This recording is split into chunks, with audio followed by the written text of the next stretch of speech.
어젯밤 7조 8천억 원 규모의 4차 추경안이 국회 문턱을 넘어 내일부터 지원금 지급이 시작됩니다. 논란이 됐던 전국민 통신비는 선별 지원으로 정리됐는데 각종 지원금 누가 언제 얼마를 받게 되는지 취재 기자와 이야기해보겠습니다. 장지현 기자 나왔습니다. 장 기자, 이 막판까지 논란이 됐던 지원금 얘기부터 해보겠습니다. 통신비가 구체적으로 어떻게 정리가 됐나요?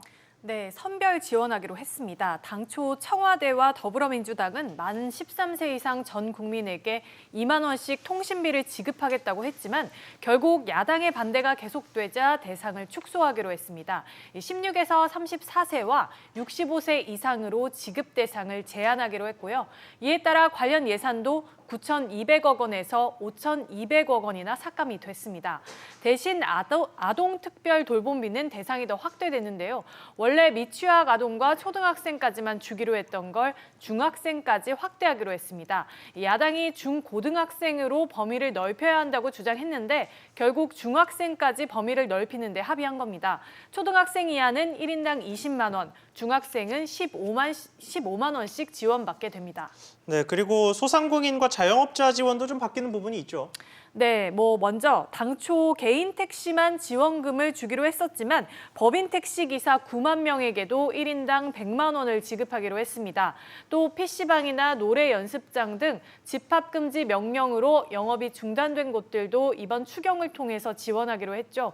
당초에 유흥주점이나 콜라텍은 지원 대상에서 빠졌지만 정부 방역 지침에 적극 협조했을 경우 새 희망자금 200만 원을 지급하기로 했습니다.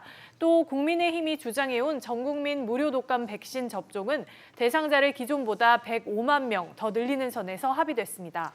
네, 그렇군요. 그럼 지원금을 받으려면 어떻게 해야 할까요? 네, 우선 통신비의 경우 따로 신청할 필요 없이 9월 요금이 자동으로 깎이게 됩니다. 다만 학생들 가운데 부모님 명의로 핸드폰을 쓰는 경우엔 지원받으려면 본인 명의로 바꿔야 하는데요. 인근 대리점에 증명 서류를 갖고 방문하면 일시적 명의 변경이 가능합니다. 또 아동 돌봄비의 경우 추석 전 지급될 가능성이 높은데 미취학 아동도 별도의 신청 필요 없이 아동수당 통장으로 현금이 들어가고요. 초등학생과 중학생은 스쿨뱅킹 통장으로 지급될 예정입니다. 특수고용직에 50만 원을 지급하는 사업은 내일부터 소상공인에 최대 200만 원을 지원하는 또 새희망 자금은 모레부터 집행을 시작하는데 안내 문자 받으시는 대로 온라인에서 신청하시면 됩니다. 네, 장 기자 이야기 잘 들었습니다.